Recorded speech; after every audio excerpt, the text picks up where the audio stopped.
بسم اللہ الرحمن الرحیم۔ محترم ناظرین السلام علیکم ورحمۃ اللہ۔ نوا فاؤنڈیشن کی جانب سے بہترین دینی تعلیم کا سلسلہ Masoom Qom face to face international online classes کے ذریعہ پوری دنیا میں جاری و ساری ہے۔ الحمدللہ بچے بڑے مرد و خواتین سب کے الگ الگ لیول اور الگ الگ کورسز ہیں۔ چلڈرن کلاسز میں ایکسپرٹ ٹیچرز کے ذریعے اردو، عربک، احکام، ترجمہ قرآن، دینیات، تجوید، قرات قرآن، حفظ، اخلاق، دعا اور خطابت سکھائی جاتی ہے۔ بڑے لوگوں کے لیے کلاسز میں تجوید قرآن، نہج البلاغہ، حسن تلاوت، ترجمہ و تفسیر قرآن، احکام، عقائد، خطابت، دعا اور تاریخ جیسے اہم موضوعات کی تعلیم دی جاتی ہے۔ سارے سرٹیفکیٹ المصطفیٰ انٹرنیشنل یونیورسٹی کی جانب سے دیے جاتے ہیں۔ رجسٹریشن کے لیے 15 اپریل سے 10 مئی 2021 تک ادارے سے رابطہ کر کے ایڈمیشن فارم حاصل کر لیں۔ انشاءاللہ ساری نیو کلاسز 15 مئی 2021 سے اسٹارٹ ہو رہی ہیں۔ اعوذ باللہ من الشیطان الرجیم، بسم اللہ الرحمن الرحیم۔ اللہم صلی علی محمد وآل محمد وعجل فرجہم۔ ناظرین اکرام السلام علیکم، میں ہوں آپ کا میزبان زرغام اعظمی اور آپ کا خیر مقدم ہے Hawza Masoom Qom face to face online classes کی جانب سے منعقد کیے گئے نوا انٹرنیشنل کوئز کمپٹیشن میں آپ کا بہت بہت استقبال کرتے ہیں۔ ناظرین، جیسا کہ یہ ایپیسوڈ منعقد کیا گیا ہے، جو فرسٹ پوزیشن پہ آئے گا یعنی فرسٹ ونر جو ہوگا انشاءاللہ اسے روضہ حضرت امام حسین علیہ السلام یعنی کربلا معلیٰ کی زیارت کرائی جائے گی انشاءاللہ، اور نجف اشرف کی بھی زیارت ہوگی، ایران اور عراق کی بھی مکمل زیارت انشاءاللہ۔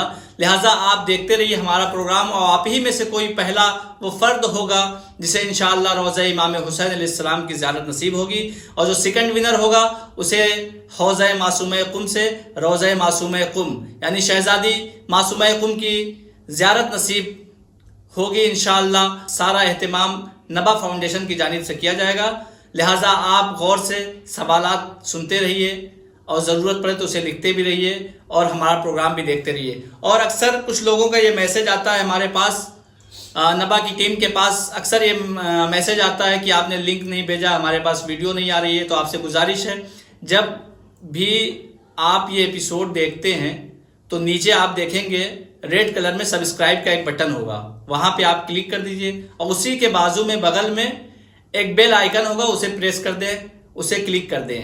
تو جب بھی ہم کوئی بھی ایپیسوڈ اپلوڈ کریں گے یوٹیوب پہ، اس کا نوٹیفیکیشن آپ کے پاس پہنچ جائے گا۔ تو لہٰذا ناظرین، آپ انشاءاللہ مطمئن ہوں گے اس پروگرام سے، انشاءاللہ ہمیں پوری امید ہے۔ لہٰذا اب آپ کا زیادہ وقت نہ لیتے ہوئے اب ہم بڑھتے ہیں اپنے سوال و جواب کی طرف۔ لہٰذا پچھلی گفتگو آپ کے ذہن مبارک میں، ذہن عالیہ میں محفوظ ہوگی۔ پچھلی گفتگو میں جیسا کہ ہمارا جو ٹاپک ہے اصول دین، توحید اور عدل کی گفتگو ہو چکی ہے، اور آج کی جو گفتگو ہوگی انشاءاللہ نبوت پہ ہے، اور نبوت پہ اس گفتگو کے لیے ہمارے ساتھ نبا اسٹوڈیو میں موجود ہیں عالی جناب مولانا سید ذوالفقار حیدر صاحب قبلہ۔ السلام علیکم ورحمۃ اللہ۔ وعلیکم السلام ورحمۃ اللہ وبرکاتہ۔ آپ کا استقبال کرتے ہیں اپنے پروگرام میں، اور آج کا ہمارا پہلا سوال یہ ہے کہ انبیاء کی ضرورت کیوں ہے؟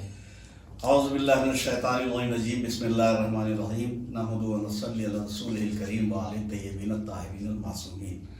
ناظرین کرام السلام علیکم۔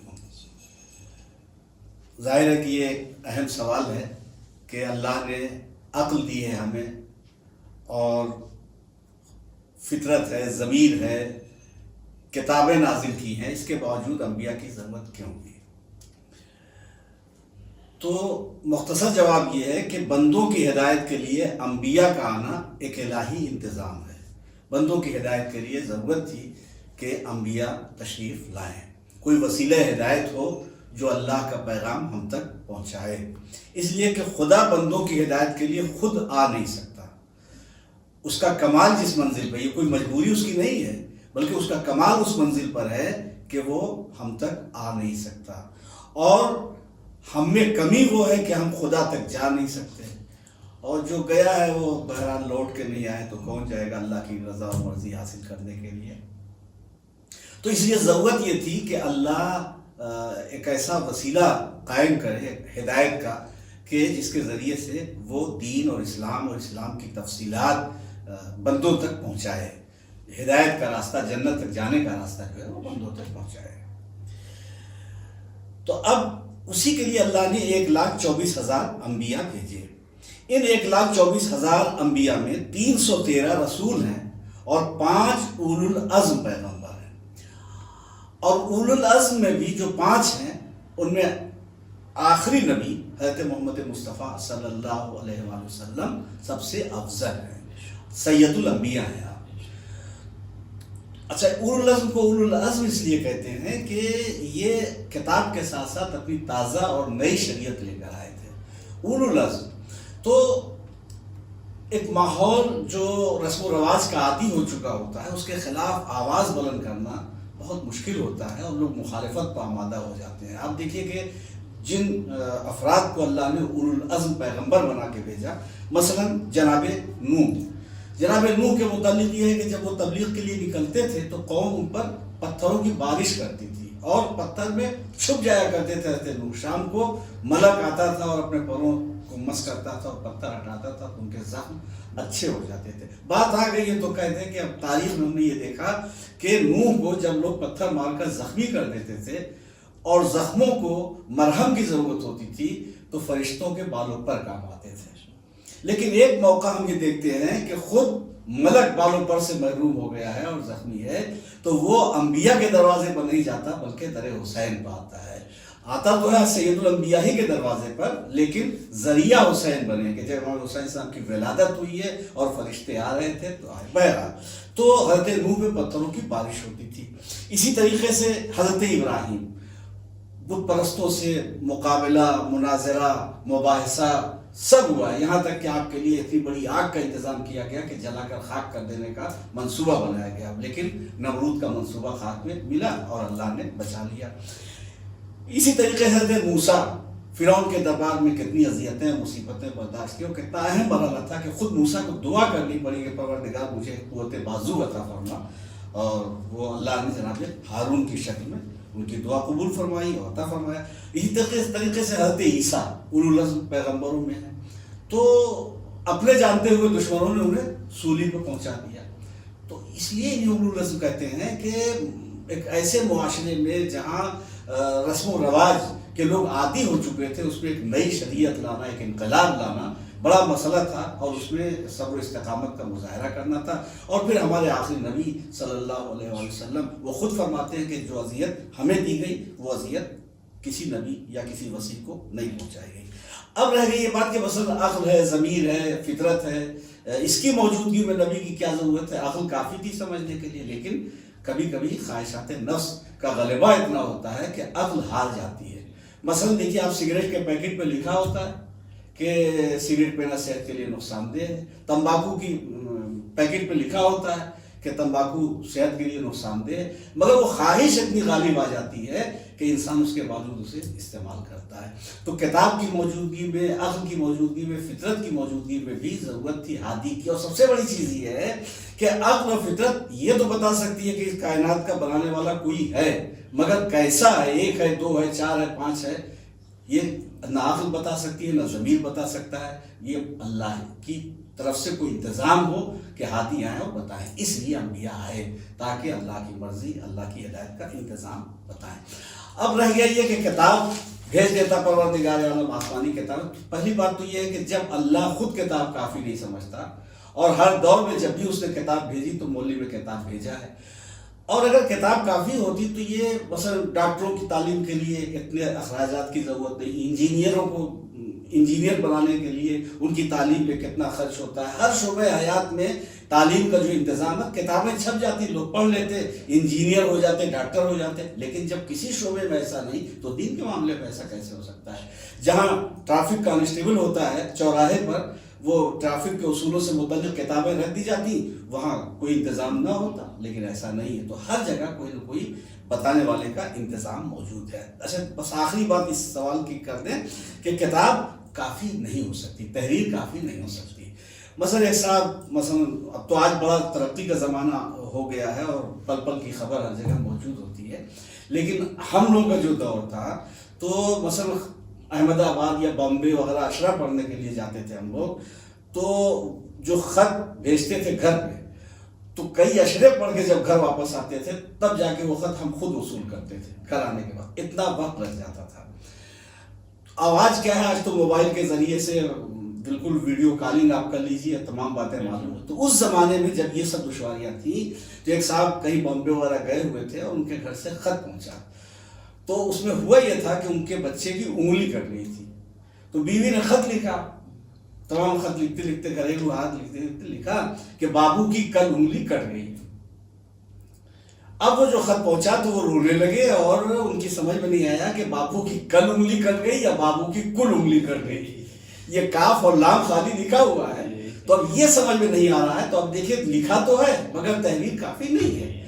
اب اگر اس کو وہ بڑے سے بڑے عالم, بڑے سے بڑے ادیب کی خدمت میں پیش کریں, بڑے سے بڑے دانشور کی خدمت میں پیش کریں کہ سرکار یہ بتائیے کہ یہ کل ہے یا کل ہے, تو تحریر سب کو مغالطے میں ڈال دے گی اور کوئی فیصلہ نہیں کر سکتا کہ یہ کل ہے یا کل ہے. بتائے گا کون؟ یا تو جس کی انگلی کٹی ہے, یا جس کے سامنے انگلی کٹی ہے, یا جس نے وہ خط لکھا ہے وہ بتائے گا. تو اسی طریقے سے جب ایک جملے میں اتنا بڑا دھوکہ ہو سکتا ہے تو اتنا بڑا قرآن مجید جس کے اندر سب کچھ ہے, اس تحریر کو جب کل کے عرب نہ سمجھ سکے تو آج کے لوگ کیا سمجھ سکیں گے.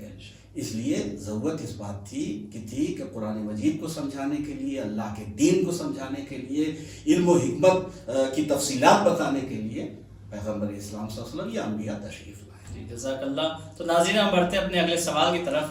چونکہ انبیاء ماسبت معصوم ہوتے ہیں, لہذا ہمارا دوسرا سوال یہ ہے کہ انبیاء کا معصوم ہونا کیوں ضروری ہے؟ دیکھیے فرض کیجئے کہ آپ ایک پیش نماز کا انتظام کریں. پیش نماز معصوم تو نہیں ہے, لیکن اگر وہ چوری کرے, وہ بے ایمانی کرے, وہ جیب کاٹنا شروع کر دے, جھوٹ بولنا شروع کر دے, ہر روز 2 کے بجائے 3 پڑھا دیتا ہے, بھول چوک ہو جاتی ہے, مغرب کی جو 4 رکعت پڑھا دیتا ہے, عشاء کی 5 رکعت پڑھا دیتا ہے, تو ہر مطلب برابر اگر بھول چوک ہو تو آپ اس پیش نماز کو قبول نہیں کریں گے.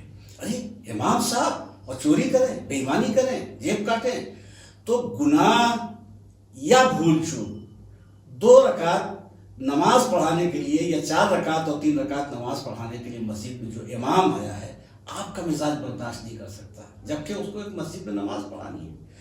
تو جسے پورے دین کی ذمہ داری دے کر بھیجی گئی ہے, خدا نہ خواستہ اگر وہ گناہ کرے, اس سے بھول چوک ہو, تو پورا اسلام مشکوک ہو جائے گا. اب دیکھیے فرض کیجئے کہ ایک جگہ مجلس میں یا محفل میں اعلان ہو کہ بہت قیمتی زعفرانی اور میووں سے بھرا ہوا شربت تقسیم کیا جائے گا, اور بہت قیمتی شربت تقسیم کیا جائے گا, اور انشاءاللہ آپ نے زندگی میں ایسے شربت نہیں پی ہوں گے. اور جب اعلان کیا جائے کہ صاحب بالکل میزوں پہ سجے ہوئے ہیں شربت کے گلاس, آپ لوگ جائیے اور نوش فرمائیے, جیسے ہی آپ دوڑ کے آگے بڑھیں پھر اعلان ہو کہ کسی ایک گلاس میں زہر مل گیا ہے, لہذا آپ لوگ خیال رکھیے گا. تو صرف ایک گلاس میں زہر ملا ہے, لیکن جتنے گلاس شربت کے بھرے ہوئے ہیں سب مشکوک ہو گئے, اور ایک گلاس بھی کوئی نہیں اٹھائے گا. تو اگر نبی کا کوئی بھی ایک عمل مشکوک ہو گیا کہ اس میں ان سے خطا ہوئی, ان سے گناہ ہوا, بھول چوک ہوئی, تو پورا اسلام مشکوک ہو جائے گا. اس لیے انبیاء کا معصوم ہونا ضروری ہے. اسی کے ذہن میں ایک سوال اور پیدا ہوتا ہے کہ جیسے فرشتے معصوم ہیں, ان میں وہ کیفیت ہی نہیں کہ گناہ کر سکے, اس لیے ان کے شادی بیاہ کہاں ہے فرشتوں میں, تو ان میں وہ کیفیت ہی نہیں کہ گناہ کر سکے. تو ایسا تو نہیں کہ انبیاء بھی مجبور ہیں کہ گناہ, مطلب اللہ نے انہیں مجبور بنا کے بھیجا ہے کہ وہ گناہ کر ہی نہ سکے. تو اگر مجبور بنا کے بھیجا ہے کہ گناہ کر ہی نہ سکے تو ان کا کوئی کمال نہیں ہے. انبیاء گناہ پہ قدرت رکھتے ہیں, حالانکہ وہاں مثال کی ضرورت, اس مثال کی ضرورت نہیں ہے, لیکن ذہنوں کو قریب کرنے کے لیے, جیسے اللہ ظلم پہ قدرت رکھتا ہے, وہ چاہے تو ظلم کرے, لیکن اس کی شان کے خلاف ہے کہ وہ ظلم کرے. وہ ظلم نہیں کرے گا, ظالموں کو سزا دینے کے لیے آیا, سزا دے گا وہ, تو اس لیے خود ظلم نہیں کرے گا. تو انبیاء علیہ السلام بھی قدرت رکھتے ہیں, لیکن کوئی ضروری کہ انسان جن چیزوں پہ قدرت رکھتے ہیں سب پر عمل ہی کرے. ہم بھی بہت سی چیزوں پہ قدرت رکھتے ہیں مگر عمل نہیں کرتے. اگر ہم چاہیں تو زور سے آپ کی کرسی کو دھکا دیتے ہیں, آپ گر جائیں. قدرت رکھتے ہیں ہم, مگر ایسا اگر کریں گے تو جس جگہ آپ نے بٹھایا ہے ہم کو, اس جگہ کی شان کے خلاف ہے. ہم قدرت رکھتے ہیں کہ نالی میں گندا پانی بہ رہا ہے اس سے ہم منہ دھو لیں، بالکل ہمیں قدرت حاصل ہے، لیکن ہم عمل نہیں کرتے۔ ایک گھر میں آگ لگی ہوئی ہو، اگر آگ کی لپیٹ میں گھرا ہوا ہے، ہم قدرت رکھتے ہیں کہ آگ میں چلے جائیں، لیکن ہم نہیں جاتے۔ کیوں؟ اس لیے کہ اس کی خطرناک اس ہلاکت کا بالکل یقین ہے، اس لیے ہم نہیں جائیں گے۔ تو بہت سی چیزیں ہیں، غلاظت انسان کھانے کی قدرت رکھتا ہے، کتنی بھوک لگی ہو غلاظت نہیں کھاتا۔ اور بھی بہت سی چیزیں ہیں اس لیے کہ جس پہ ہم قدرت رکھتے ہیں مگر نہیں کرتے۔ تو کوئی ضروری نہیں کہ جن چیزوں پر انسان قدرت رکھے ان چیزوں پر وہ عمل ہی کرے۔ اور دوسری چیز جو سب سے بڑی اہم ہے کہ اللہ نے جن جن لوگوں کی اطاعت کا حکم دیا ہے ایک شرط رکھی ہے۔ ماں باپ کی اطاعت، استاد کی اطاعت، بزرگوں کی اطاعت، جس کی بھی اطاعت کا حکم دیا ہے، شرط کیا رکھی ہے؟ بیوی کے لیے مثلا شوہر کی اطاعت، شرط کیا ہے کہ ان کا حکم اللہ کے حکم سے نہ ٹکرائے، یہ شرط ہے۔ اگر اللہ کے حکم سے ٹکرائے تو پھر اطاعت ان کی واجب نہیں ہوگی۔ کیوں؟ اس لیے کہ اللہ ہی نے یہ اعتراف دیا ہے اور اللہ ہی کے خلاف وہ کھڑے ہوئے۔ تو ہر اطاعت میں یہ شرط ہے، مگر بسم اللہ الرحمن الرحیم اطیعوا اللہ واطیعوا الرسول واولی الامر منکم، تو اس میں اللہ کی اطاعت، رسول کی اطاعت اور اولی الامر کی اطاعت، اس میں کوئی شرط نہیں ہے۔ ہر قول، ہر عمل کی اطاعت کا حکم ہے۔ تو اگر وہ گناہ کریں گے تو گناہ کی بھی اطاعت واجب ہو جائے گی، اگر وہ بھول چوک ان سے ہوگی تو اس بھول چوک کی بھی اطاعت ہم سے واجب ہو جائے گی۔ اور ظاہر سی بات ہے کہ اللہ کسی گناہگار کے گناہ کی اطاعت کو واجب قرار نہیں دے سکتا، اس لیے انبیاء کرام علیہ السلام معصوم ہیں۔ اور قدرت رکھنے کے باوجود، یہ نہیں کہ قدرت رکھتے ہیں، اس کے باوجود وہ گناہ نہیں کرتے۔ مثلا آپ دیکھیے، بہت اہم بات مجھے یاد آ گئی، حالانکہ میں جواب ختم کر چکا تھا۔ حضرت یوسف علیہ السلام کے لیے زلیخا نے کتنا انتظام کیا تھا، سارے دروازے بند کر دیے تھے، اور ایک ایسی تنہائی میں کہ جہاں زلیخا جیسی گویا عورت کو نظر کے سامنے دیکھنے کے بعد اچھوں کا نفس مجبور کر دیتا ہے انسان کو گناہ کرنے پر۔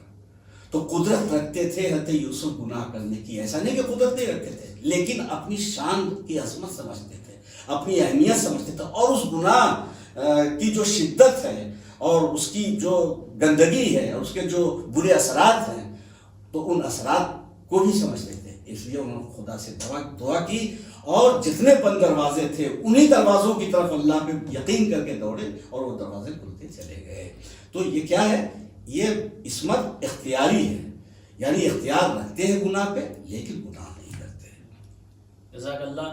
ناظرین، ہم بڑھتے ہیں اپنے تیسرے سوال کی طرف، اور ہمارا آج کا تیسرا سوال اصول دین کے حوالے سے یہ ہے کہ انبیاء ما سبق کو کیسا ہونا چاہیے؟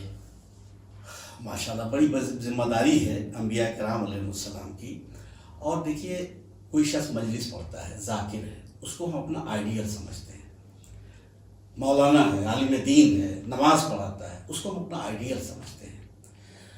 تو اب جب ہم ان کو آئیڈیل سمجھتے ہیں، ایک مثالی کردار سمجھتے ہیں، تو معمولی سی بات بھی ہمیں ناگوار گزرتی ہے، حالانکہ وہ معصوم نہیں ہے، لیکن ہم سے برداشت نہیں ہوتا کہ کوئی ایسی بات ہو۔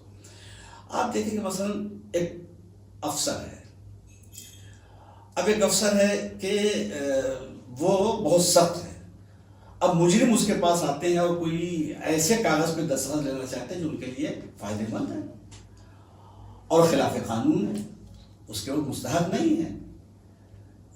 فرض یہ مجرم اپنے حق میں اسمگلنگ وغیرہ کا کوئی سامان ہو جو سپلائی کرنے کے لیے کوئی راستہ نکالنا چاہتا ہو اور یہ دستخط نہ کر رہے ہو، تو اب اس کے بعد وہ پیسہ پیش کرے گا، رشوت دے گا، 5,000 10,000 20,000 1,00,000، جتنی اس کی حیثیت سامنے آئے گی اتنا بڑھاتا چلا جائے گا۔ اس نے کہا چاہے تم ہم کو توڑ دو سونے چاندی ہیرے جواہرات میں، ہم قانون کے خلاف کوئی کام نہیں کریں گے۔ تو ایک صورت یہ ہوئی کہ افسر ہو، حاکم ہو، اسے لالچی نہیں ہونا چاہیے۔ اگر لالچی ہوگا، حرص و ہوس ہوگی، نفسانی خواہشات سے مغلوب ہو جائے گا، تو رشوت لے کر کے پیغام بدل سکتا ہے، اصول بدل سکتا ہے، قانون بدل سکتا ہے، قانون کا غلط فائدہ اٹھا سکتا ہے۔ اس کے علاوہ اب چلیے اس نے کہہ دیا کہ ہم کو سونے چاندی اور جواہرات میں تول دو، ہم رشوت نہیں لیں گے۔ اب کیا ہوا کہ انہوں نے فوراً پستول نکال لی، کہا ہم ابھی آپ کو شوٹ کر دیں گے۔ کہا ٹھیک ہے، ہمیں مار دو، ہم مر جائیں گے مگر غلط کام نہیں کریں گے۔ تو اتنا اس کو اپنے پر اعتماد ہونا چاہیے کہ جان کی قربانی دینی ہو جائے تو ہم جان قربان کر دیں گے لیکن قانون کے خلاف کوئی کام نہیں کریں گے. یہاں تک تو وہ ساتھ ساتھ رہا. اب اس کے بعد کیا ہوا کہ فرض کی اس کا بچہ اسکول گیا پڑھنے کے لیے, وہاں سے اغوا کر لیا. اب فون آیا کہ اگر آپ نے ہمارا کام نہیں کیا تو ہم آپ کے بچے کو مار ڈالیں گے, قتل کر دیں گے. تو جو رشوت سے نہیں جھکا تھا, جو جان کے خوف سے نہیں جھکا تھا, وہ اولاد کی محبت میں جھکنے پر مجبور ہو جاتا ہے. تو دیکھیے دین کا حاکم اس سے ہونا چاہیے جو کمزور نہ ہو, بزدل نہ ہو, نہ بک سکے, نہ جھک سکے, نہ ڈر سکے, اور اتنا آمادہ ہو کہ چاہے ہماری جان چلی جائے, ہمارے بچوں کی جان چلی جائے, کوئی بھی قربانی دینی پڑے. چنانچہ سب سے پہلے جو گویا منصب امامت حضرت ابراہیم کو ملا تو ان کا کتنا امتحان ہوا. ان کا اپنی دولت کا بھی امتحان ہوا, پھر اپنی جان کا امتحان ہوا, آگ میں ڈالے گئے, اولاد کو قربان کرنے کا امتحان ہوا, تاکہ اگر کوئی رشوت دے تو دولت بتانا مقصود تھا. اللہ کے علم میں ساری بات تھی کہ ابراہیم کی کیفیت کیا. اللہ نے اپنے علم کے لیے امتحان نہیں دیا تھا, دنیا کو بتانا تھا کہ جسے ہم عہدہ دیتے ہیں, منصب دیتے ہیں, وہ انسان کیسا ہوتا ہے. اس لیے جناب ابراہیم کو امتحان سے گزارا گیا. تو اب یہ جو آپ نے سوال کیا کہ خدا جن کو ہادی بنا کر بھیجتا ہے انہیں کیسا ہونا چاہیے, تو پہلی بات تو یہ کہ خدا ہر برائی سے پاک ہے, اور وہ بندوں کے لیے اس کی مرضی یہ ہے, اس کی رضا اسی میں ہے کہ بندے بھی برائی سے اپنے کو پاک کریں, محفوظ کریں, رکھیں, تاکہ جنت تک جا سکیں. اس کے لیے اللہ نے جنہیں ہادی اور رہبر بنا کر بھیجا, ضروری ہے کہ وہ بھی ہر برائی سے پاک ہوں. اب دیکھیے ایک صاحب قریب 9:30 بجے ان کا بیٹا سو کر کے اٹھا صبح کو, اور جب سو کے اٹھا تو وہ اپنے بیوی پہ بہت بگڑے. اس کم وقت نے صبح کی نماز نہیں پڑھی, نماز اس نے صبح کی قضا کر دی, 9:30 بجے سو کر کے اٹھ رہا ہے, اور آج اسے نہ ناشتہ دینا نہ کھانا دینا, ڈانٹ کر کے بگڑ کر کے چلے گئے آفس. جب آفس چلے گئے تو بیٹے نے اپنی امی سے کہا کہ امی یہ سارے ہنگامے ہی نہ ہوتے, پاپا جب اٹھے تھے صبح کو نماز پڑھنے کے لیے تو ہمیں جگہ لیے ہوتے تو ہم ان کے ساتھ نماز پڑھ لیتے. تو بیوی نے کہا بیٹا 9:30 بجے تم اٹھے ہو, 9:15 بجے یہ اٹھے. آپ سوچئے کہ جو باپ خود نماز نہ پڑھے وہ اپنے بچے پہ زور دے کہ تم نماز پڑھو تو اس کی ہدایت کا اثر کیا ہوگا. تو پہلی بات تو یہ ہے کہ انبیاء کو ایسا ہونا چاہیے کہ جو کہیں وہ کر کے دکھائیں. کوئی بھی حاکم ہو جو اللہ کی طرف سے ہو, بلکہ میں تو کہتا ہوں کہ عام مبلغ کو بھی ایسا ہونا چاہیے کہ ان کے قول اور ان کے عمل میں فرق نہیں ہونا چاہیے, ورنہ تبلیغ کا کوئی اثر نہیں ہوگا. تو جب عام مبلغ میں یہ ہونا چاہیے تو جسے اللہ نبی بنا کے بھیجے, امام بنا کے بھیجے. اچھا, اس کے علاوہ جو ذمہ داریاں ان کے حوالے کی گئی ہیں تو اب ان ذمہ داریوں کے اعتبار سے کچھ اہم صفات کا ہونا بہت ضروری ہے. مثلا نبی کا امانت دار ہونا چاہیے. اب ہمارے آخری نبی صلی اللہ علیہ وسلم کی تاریخ گواہ ہے کہ جب انہوں نے بتایا بھی نہیں تھا کہ ہم نبی ہیں, لوگوں کو پتہ ہی نہیں تھا کہ یہ نبی ہے, اعلان نبوت نہیں کیا تھا, لیکن جاہل اور گناہگار سماج اور معاشرے میں ایسی زندگی گزاری کہ وہ جھوٹے لوگ صادق کہنے میں مجبور ہوئے اور بے ایمان لوگ جو تھے وہ امین کہنے میں مجبور ہوئے. تو امانت دار ہونا چاہیے, سچا ہونا چاہیے. تو پیغمبر اسلام نے اعلان رسالت بعد میں کیا ہے, دنیا کو دنیا سے اپنے کردار کا کلمہ پہلے پڑھوایا. خدا کا کلمہ بعد میں پڑھنا, مبلغ کے کردار کا کلمہ پہلے پڑھو تاکہ جو کہے اس پہ بھروسہ کر سکو. اور یہی وجہ کہ جب نبی نے اعلان کرنے کے لیے آواز دی ہے اور پہاڑی پہ کھڑے ہو کر کے اور یہ کہا کہ اس پہاڑ کے پیچھے ایک لشکر ہے, اگر میں کہوں تو کیا مان لو گے؟ کہا بالکل مان لیں گے. کہا اگر جاؤ نہ ملے تو؟ کہا ہم یہ سمجھیں گے کہ کوئی ہم ہی سے غلطی ہوئی ہے یا ہماری آنکھوں میں دیکھنے کی صلاحیت ختم ہو گئی ہے, لیکن لشکر یہاں رہا ضرور ہوگا, ہو سکتا ہے چلا گیا ہو, ہٹ گیا ہو. کہنے یہ کیسے اتنا بھروسہ کرو گے ہمارے اوپر؟ کہا اس لیے کہ آج تک آپ کو ہم نے جھوٹ بولتے ہوئے نہیں دیکھا. تو کریکٹر اتنا مضبوط ہونا چاہیے کہ دشمن بھی ایمان لانے پہ, قبول کرنے پہ مجبور ہو گیا. تو بہرحال تو امانت دار ہونا چاہیے. کیوں امانت دار ہونا چاہیے؟ اس لیے کہ دین اور شریعت کے احکام میں وہ خیانت نہ کرے. اگر خیانت اس کا مزاج ہوگا تو کسی سے پیسے لے کے کوئی قانون بدل لے گا یا کوئی کسی کو خامخواہ کی رعایت دے دے گا, لیکن اسے امانت دار ہونا چاہیے اور اپنے امانت داری میں اتنا ثابت قدم ہو کہ طوفان سامنے آ جائیں, ہر طوفان کا وہ مقابلہ کر لو. اسی لیے نبی صلی اللہ علیہ وسلم کے سامنے جب وہی رشوت وغیرہ سب پیش کی گئی, عورت دولت